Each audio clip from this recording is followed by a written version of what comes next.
Hola a tots i a totes, benvinguts al canal. Avui vos porto una recomanació literària que no només us cautivarà, sinó que també farà reflexionar sobre un dels períodes més foscosos de la història. Però us farà conèixer una obra intensa, emotiva i plena humanitat. El llibre que us presento avui és 10.193, Escuma de mar, escrit per Manel Joan i Arinyó. Forma part de la col·lecció narrativa i ja està publicat per Perfect Edicions. Va veure la llum per primera vegada l'any 2004 i des de llavors ja compta amb unes 12 edicions. És un llibre molt popular.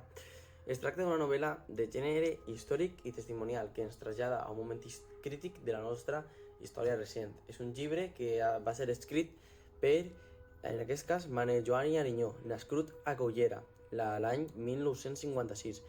És un dels grans noms de la literatura valenciana contemporània amb més de 30 obres publicades. Ha estat reconegut amb prestigiosos premis com Ciutat de Sagunt, Enric Valor de novel·la, Isabel de Villena, Ciutat de València, i a més d'escriure, col·labora habitualment en revistes culturals com Getes de Canvi, Sao i l'Espill, i en periodis com Avui o La Vanguardia.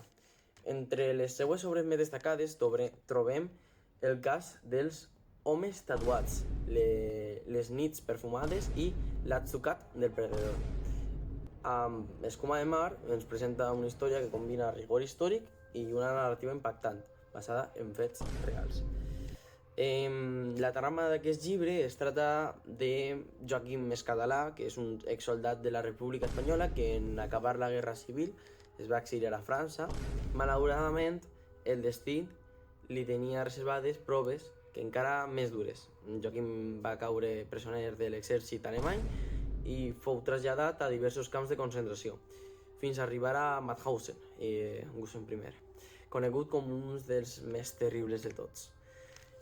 Aquesta obra ens aborda temes com la supervivència en condicions extremes, la deshumanització i brutalitat del règim nazi, la importància i el valor de la memòria històrica i denunciar les injustícies que van passar a la història i que continuen passant avui en dia. I com en aquesta història, com personatges més importants, tenim a Joan Escadalà, que és el protagonista indiscutible d'aquesta història, amb una capacitat de resistència i supervivència assombrosa.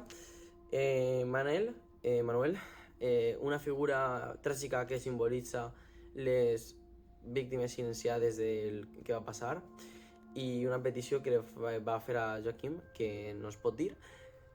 Franz, un guàrdia alemany amb una actitud inesperadament ambigua que exerceix un paper clau en la supervivència de Joaquim. Pere Sureda, un altre supervivent que acompanya Joaquim després de l'alliberament, i ja sabem tots com va passar les coses. I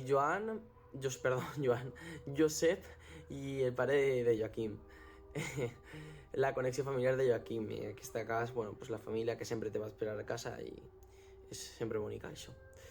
Com sentiments que jo vaig sentir quan vaig llegir l'obra, la veritat és que no tinc molts, no sóc una persona que tenga sentiments a l'hora de llegir llibres ni veure pel·lícules. A soles són algunes videojocs que em toquen la fibra, però més enllà d'això, ningú, res. Si tuviera que dir algo, sería la pena que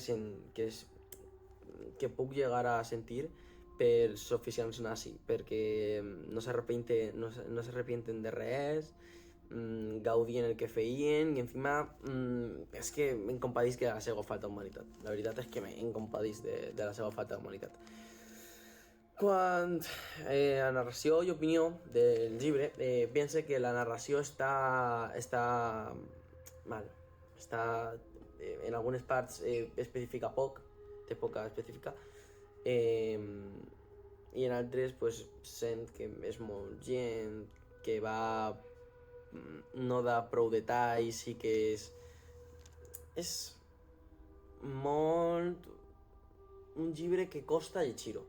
El definiria, és un llibre que costa llegir-ho, a pesar de que el tema m'agrada molt. El tema com tal m'agrada molt, però és un llibre que a mi m'ha costat llegir-ho, la veritat.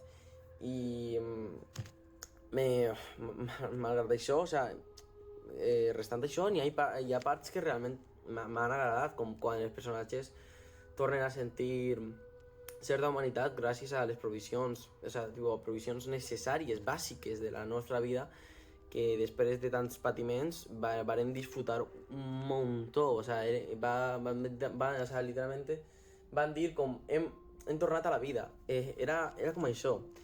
I comptar per coses així, el tema jo el recomano el llibre, el recomano perquè és molt bo, o sigui, el tema que tracta és bo, és molt bo. Simplement que tingues en el cap que a l'hora de llegir-ho és un poc més difícil, un poc més, per així dir-ho, sí, és més difícil de llegir, o sigui, és un llibre que costa molt de llegir-ho i com tant tens que tenir-ho en compte a l'hora de llegir-ho.